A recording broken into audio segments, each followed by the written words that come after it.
What if I told you there was once a city so wicked, so corrupt, that fire fell from the sky and wiped it off the face of the earth in a single night? A city where angels walked the streets, not to save, but to warn of judgment. This isn't just a myth. It's one of the most terrifying, real accounts in all of human history. In this epic series, we uncover the breathtaking and suspense-filled events behind the fall of Sodom and Gomorrah. A tale of divine warning, angelic intervention, human rebellion, and a firestorm from heaven that changed everything. But this isn't just about ancient history, it's a mirror showing us what happens when a people turn away from God, and what lengths heaven will go to both warn and judge. Are you ready to witness the untold depths of this story, chapter by chilling chapter? Don't forget to hit that subscribe button, turn on notifications, and follow along, because what's coming next will shake you. In the ancient world, beyond the vast deserts and fertile plains, lay two cities of renown, Sodom and Gomorrah. These cities, nestled near the lush plains by the Dead Sea, were unlike many others in the region. They were known for their incredible wealth, abundant harvests, and powerful kings. Traders from distant lands brought their goods to these cities, their markets bustling with exotic spices, precious metals, and rich fabrics. The people of Sodom and Gomorrah lived lives of luxury, sheltered from the harshness that plagued many neighboring regions. But beneath the glittering surface of prosperity lay a dark shadow. The stories whispered by travelers and merchants spoke not only of riches but of corruption and wickedness that tainted the hearts of these people. The cities had become centers of sin, where selfishness, cruelty, and defiance of God's laws flourished like weeds choking a once verdant garden.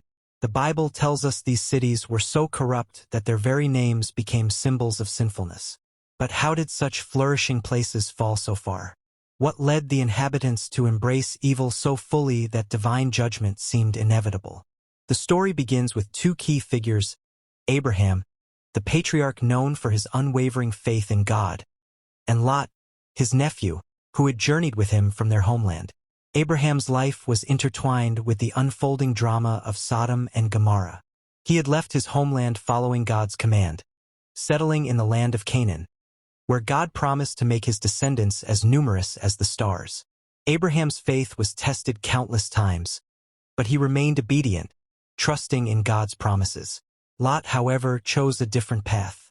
When the herds and flocks of Abraham and Lot grew too large for one land to support, they decided to part ways. Lot's eyes were drawn to the fertile plains near the cities of Sodom and Gomorrah. The land was well-watered and perfect for grazing, but it was also known for its wickedness. Despite this, Lot chose to settle near Sodom, attracted by the prosperity and apparent opportunity. As Lot made his home near the gates of Sodom, the people there continued in their sinful ways. The cities were rife with violence, greed, and debauchery. The Bible describes how the people's hearts were hardened against God, and their behavior became so depraved that it grieved him deeply. Meanwhile, Abraham continued to walk faithfully with God, praying for his family and seeking justice for those trapped in the wicked cities. When God revealed his plan to destroy Sodom and Gomorrah because of their sin, Abraham's heart was heavy. He boldly approached God with a plea, bargaining for the city's salvation if even a few righteous people could be found there. The tension between God's justice and mercy set the stage for a dramatic confrontation. Would the cities be spared for the sake of a few righteous souls? Or would the weight of sin be too great to escape judgment? As the sun set over the plains near Sodom, the air thickened with the sense of impending doom. The stage was set for a story of faith, corruption, divine wrath, and mercy. A story that would echo through the ages as a warning and a lesson. This was only the beginning. The air was thick with the scent of sweet figs and dust as Lot stood upon a ridge, gazing down at the lush Jordan Valley that sprawled before him like a green carpet rolled out by the gods. In contrast to the rocky hills and dry terrain where Abraham's tent stood, this valley sparkled with promise. Rivers glistened under the sun, vegetation thrived, and the twin cities of Sodom and Gomorrah shimmered in the distance like polished jewels set in a crown. But what Lot saw was only what his eyes desired. It had not been an easy moment when the herdsmen of Lot clashed with the herdsmen of Abraham. The land could no longer bear their flocks side by side. And so, in an act of wisdom and humility, Abraham had given Lot the first choice, a gesture that might have seemed small, but it was laden with spiritual consequence. Lot, without seeking divine counsel or considering the moral rot that plagued the cities, made his decision purely by sight, not by spirit. He moved his family, servants, and livestock toward Sodom, pitching his tents ever closer to its walls. At first, it was merely proximity, but soon, Lot became a part of the city's daily life. He sat at the city gate, a place reserved for leaders, elders, and those of influence. But his position in Sodom did not shield him from its slow corruption. Though Lot retained a measure of righteousness in his soul, the air of Sodom was poison, and it clung to his household like unseen soot. His daughters became immersed in the culture, his wife enchanted by the glamour. What had begun as a quest for greener pastures had turned into entrapment by comfort. Sodom and Gomorrah were cities without shame. Their celebrations were spectacles of perversion. The weak were mocked, the poor were ignored, and the sacred was desecrated. Men laid with men openly in the streets, children were taught to mock God, and temples were erected not to worship the Almighty, but to idolize stone statues that demanded blood.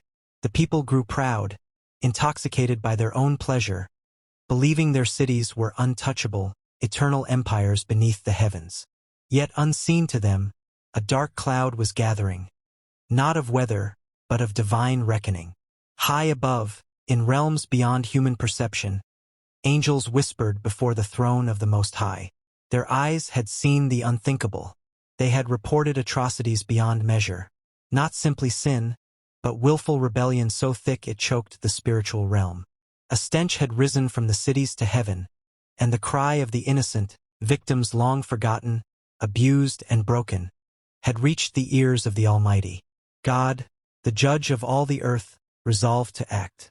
But before fire would fall, before judgment would descend like a sword from heaven, a conversation took place, one that would go down in history as a profound testament to intercession. For God did not move in destruction without first revealing his plan to his servant, Abraham. On a quiet, starlit night, Abraham stood under the open sky, unaware that divine visitors approached. These were not ordinary men. They had walked the heavens and now wore the disguise of flesh. 2 angels and the Lord himself came into Abraham's camp. The moment would become sacred, a revelation, a test of hospitality, and a foreshadowing of doom. But as they sat and dined, the laughter of Sarah at the promise of a son, and the murmuring winds through the tent cloth, contrasted sharply with the burden that now settled upon Abraham's heart. The Lord revealed his intention. Sodom and Gomorrah's sin was so grievous, so widespread, that their destruction had become imminent. Abraham, staggered by the weight of such a sentence, found his voice, not to argue with God, but to plead with him. The conversation was not casual. It was filled with trembling urgency.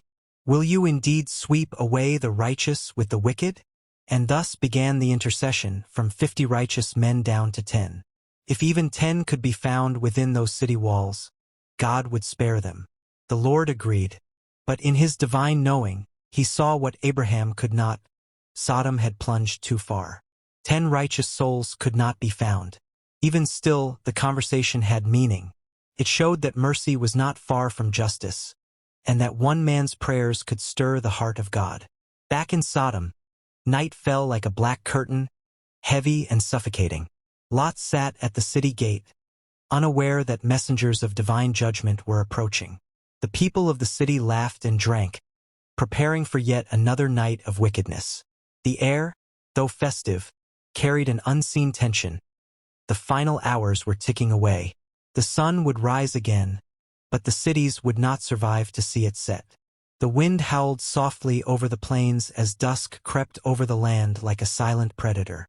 In the valley below, Sodom awakened with the twilight. Its streets, carved from white stone and veined with gold, sparkled under the setting sun, casting a deceptive glow of beauty. But it was a beauty that masked rot. Behind the polished doors of merchant homes, in the hidden courtyards of nobles and rulers, Behind thick walls lined with idols and burning incense, darkness ruled. Sodom had become a theater for rebellion against heaven itself. A city fat with wealth, arrogance, and unspeakable corruption. And into this city, as twilight bled into night, two angels descended. They entered through the gates, their appearance cloaked in the form of ordinary men. Yet their presence caused subtle ripples through the air. They were beings of light, stepping into the belly of darkness. Their mission, to verify what heaven had heard, to seek evidence, and to act as the agents of divine justice. At the city gate sat a man weary, older than his years, but still noble in spirit, Lot, the nephew of Abraham. He had once chosen this land for its rich fields, but the richness had faded, and what remained was torment. Day after day, Lot sat at the gates not to rule but to weep. He had become a silent witness to the sins of the city. His wife had long embraced the comfort and customs of Sodom. His daughters were betrothed to men who mocked the God of Abraham. And Lot had become a ghost of the man who once followed Abraham in faith. When he saw the two strangers approaching, something in his spirit stirred. They were not merchants. They were not travelers. He rose to meet them and bowed low to the ground. "My lords," he said urgently, "please turn aside to your servant's house. Spend the night and wash your feet. Then you may rise early and go on your way." But the angels, testing the hospitality of the city, said, "No, we will spend the night in the square." Lot's heart froze. He knew the square. He knew what happened to the vulnerable, to the outsiders who didn't find shelter before darkness fully fell. He pressed them with growing desperation. "Please, I insist." His voice trembled with urgency. At last, they relented, and he led them quickly through the narrow alleys to his home, a modest dwelling tucked between larger estates. Lot's wife glanced at them with suspicion, annoyed by the interruption to her evening. But Lot ordered bread to be prepared, and the guests were served quickly and quietly. But Sodom was not a city that allowed secrets to stay hidden. Word spread like wildfire. Strangers, male, beautiful in form, unknown, had entered the gates. Whispers turned to murmurs. Murmurs turned to lustful excitement. And soon, a mob began to gather. First a few, then dozens, then the entire square seethed with men. Old men, young men, nobles, and servants. All driven by depravity so deep it no longer recognized shame. They surrounded Lot's house, fists banging on his doors and windows, voices demanding what they thought they were owed. "Where are the men who came to you tonight?" they roared. "Bring them out to us that we may know them." It was a cry not of hospitality, but of predatory hunger. The very air around the house thickened with evil. Lot's heart pounded as he stepped outside and shut the door behind him. "I beg you, my brothers, do not act so wickedly," he pleaded. His voice cracked with terror. And then, in a moment that history would never forget, Lot did the unthinkable. "I have two daughters who have not known a man. Let me bring them out to you, and do to them as you please." The offer hung in the air like poison. Lot's attempt to protect the divine guests revealed his desperation, the war between his conscience and his fear of the city's wrath. But the crowd was past reason. "Stand back!" they screamed. "This fellow came to sojourn, and now he acts like a judge. We will deal worse with you than with them." They surged forward, hands reaching for Lot, ready to break the door. Chaos erupted. Suddenly, blinding light burst from inside the house. The door flung open, and the angels reached out, pulled Lot inside, and slammed it shut. With a wave of their hands, the angels struck the entire mob with supernatural blindness. But it was not just darkness. It was confusion, a twisting of senses. The men groped about, moaning, crawling, still trying to find the door even in their madness. Their depravity was so deep that even blindness did not stop them. Inside the house, the angels now dropped all pretense of being mere men. Their presence radiated power and urgency.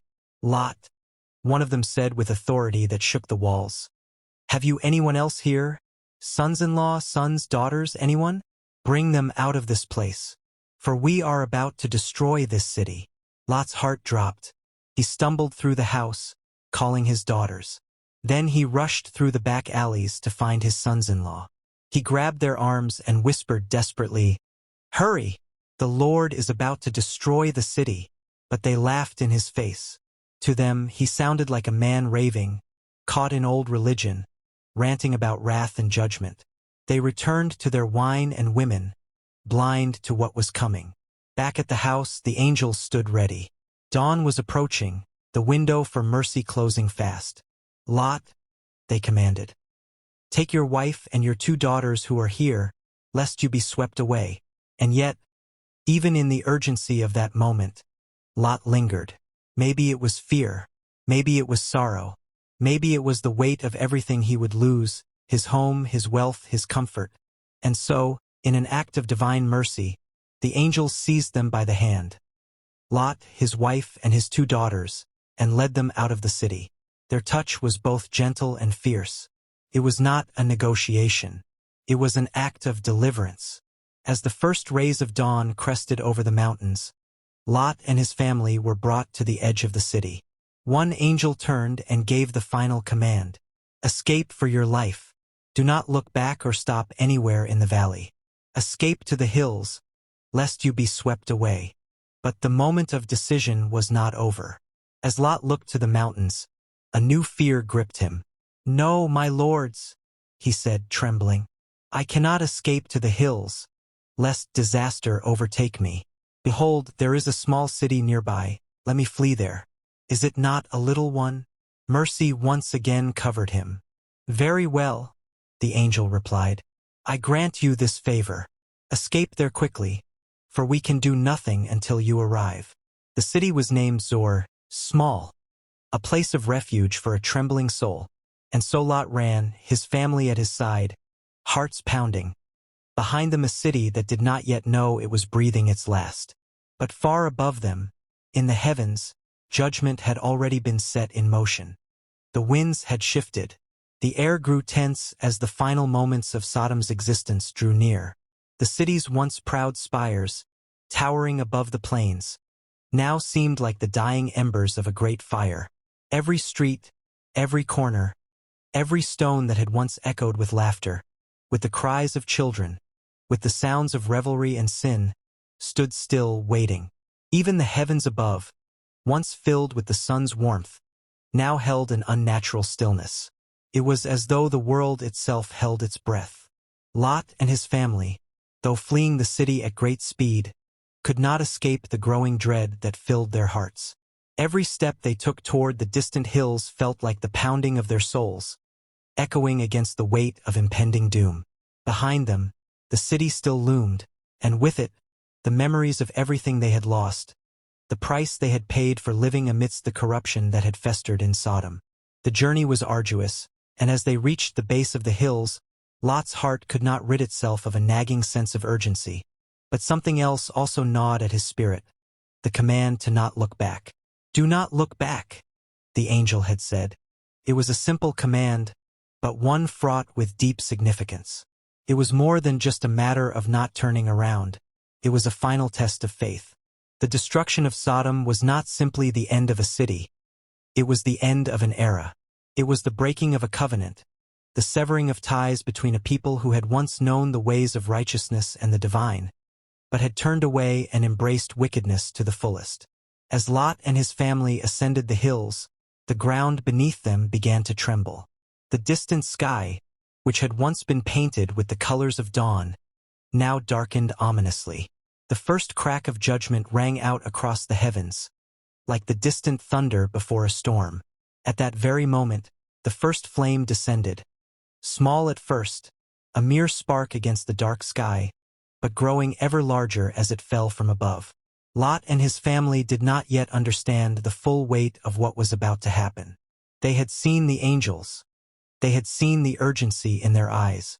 They had felt the pressure of heaven's wrath closing in. But they had no way of knowing what was truly coming for Sodom. And then the heavens opened. A great firestorm erupted from the sky. It was as if the earth itself began to burn, and the very air was set alight. Sulfur rained down, thick and black, an unbearable stench rising from the fiery downpour. The fire did not just touch the city.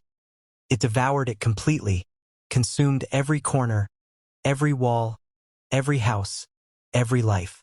The great city, once filled with wealth and splendor, was reduced to ashes.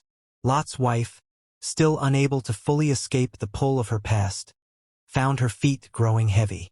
Something within her yearned to look back, just for a moment, just to see the city that had been her home, her life, for so many years. The temptation was too great. Without thinking, her eyes turned backward. In that split second, she saw it. The fire falling from the sky, the destruction of everything she had ever known, the terrible sight of Sodom crumbling under divine judgment. But as her gaze lingered, something unnatural happened. Her body froze. Her eyes, wide with horror, became fixed. The world around her continued to burn, to scream with fury, but she was no longer part of it. The instant she turned back, the divine punishment for her disobedience took form. She was turned into a pillar of salt, a monument to the folly of looking back, a symbol of a soul that could not fully let go.